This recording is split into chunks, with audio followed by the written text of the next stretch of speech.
Hello and welcome to today's webinar on what is a sentence in Lower Key Stage 2. I am Miss Bilsborough and I'll be leading this webinar today. This session will focus on helping pupils move from simple sentences to more varied and complex structures, building both confidence and creativity in their writing. In these crucial years, children begin to understand how sentences work as building blocks of meaning. They learn to use conjunctions, clauses, and punctuation to express ideas clearly and effectively. Our goal today is to explore the progression steps that support this development. Throughout the session, we will look at the key grammatical expectations for Year 3 and 4, as well as ways to encourage pupils to apply sentence skills and independent writing. Using the national curriculum, here are some examples of the end of year expectations for Year 3 within their sentence writing. So, first of all, they are expected to compose and rehearse sentences orally, so out loud, progressively building a varied and rich vocabulary. They are expected to do this with help through planning what they're writing, as well as saying it out loud to their partner, as well as using word mats and what they've been reading to help them with their vocabulary.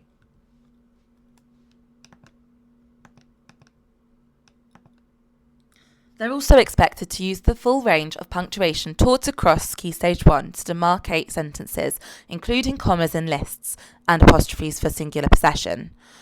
They will finally expected to use a variety of sentence types, including simple, compound and complex. These should be used with a range of subordinating and coordinating conjunctions. They will have learnt about this in Year 2, however, this is done in a lot more detail in Year 3 and Year 4 as well.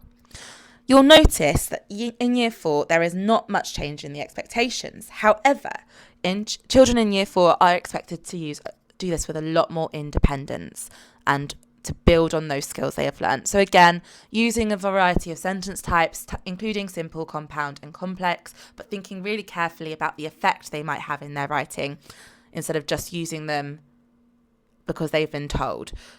They're also expected to use the full range of punctuation taught across Key Stage 1 to demarcate sentences, doing this with a bit more independence, thinking about when those bits of punctuation might be appropriate as well, and being able to spot those mistakes they may have made independently. And then finally, being able to compose and rehearse sentences orally, progressively building even more on their varied and rich vocabulary. So, what actually makes a sentence? We'll start by recapping Key Stage 1. So, a sentence must make sense and it must have a subject, so who or what the sentence is about, a verb, this action or state of being. It must form a complete thought. It must start with a capital letter, end with a punctuation mark, although imperatives or commands can omit the subject. There are 4 sentence types used in Key Stage 1 which children will continue to use throughout Key Stage 2. These are a statement, for example, I went to the park. A question, when are you going to the park? A command, go to the park. Or an exclamation, wow, this park is amazing. By Year 3, children should be confident with using these 4 types of sentences, but for more information on these, you're welcome to look at the Key Stage 1 sentence types webinar. In Key Stage 2, we begin to look at simple, compound and complex sentences, and we work towards children being able to use these with independence and with confidence, really understanding why they're using these in their writing.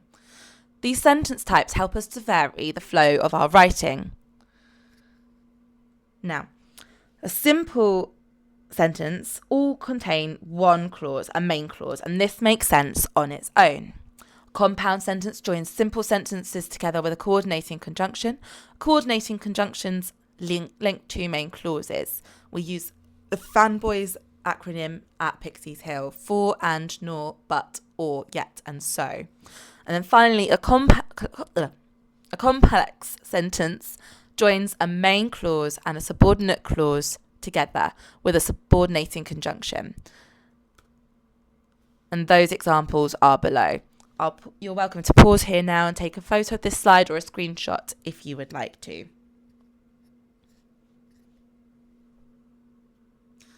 Now let's have a look at some examples for each sentence. So, a simple sentence. I enjoy swimming. has our verb, it's a statement, it reflects back on our Key Stage 1 sentence types, makes sense on its own. Compound sentence uses two simple sentences, two main sentences joined by a coordinating conjunction.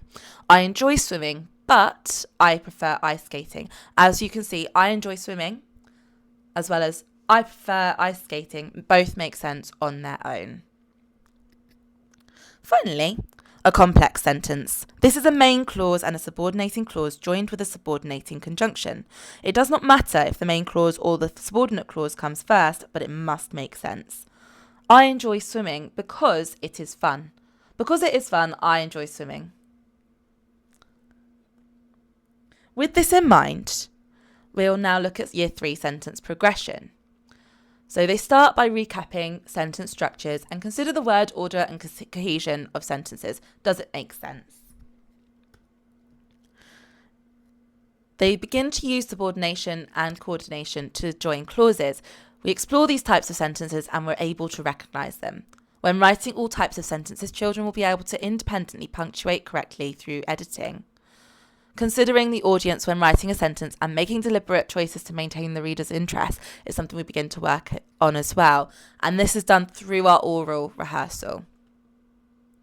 And then finally, for Year 3, it's really important to think about children's understanding of how they construct a sentence in order to be able to maintain that interest. The focus is on extending ideas, improving accuracy, and using grammar purposefully to enhance meaning.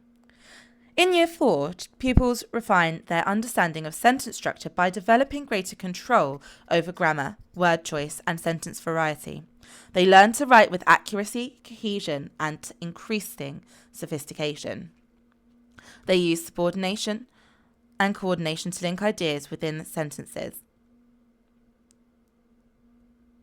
They recap their sentence structures from Key Stage 1. They strengthen understanding of sentences and clauses to support more complex writing, as well as using a range of descriptive language, such as expanded noun phrases, prepositions, adverbials of time, to develop interest, and they ensure that sentences are grammatically correct and clearly structured through editing.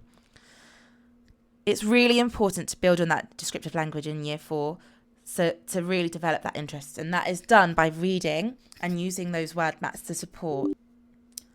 And then finally, how do we scaffold children to achieve these steps in Year 3 and 4? Here are a couple of word maps of the expectations for the end of Year 3 and 4, and you're welcome to pause here if you would like to take a photo or a screenshot of these. So to help support with writing, as explained in the Key Stage 1 sentence writing webinar, we often use word maps to support with writing. On the slide are some examples of what these may look like for Year 3 and 4. Where more specific support is needed, for example, use of adjectives or time adverbials, a more specific word map might be provided. We also provide sentence stems to support children beginning to structure different sentence types when needed. Oral rehearsal, again, is a valuable tool for children to assist them in coming up with a sentence which is cohesive and descriptive. Thank you for listening.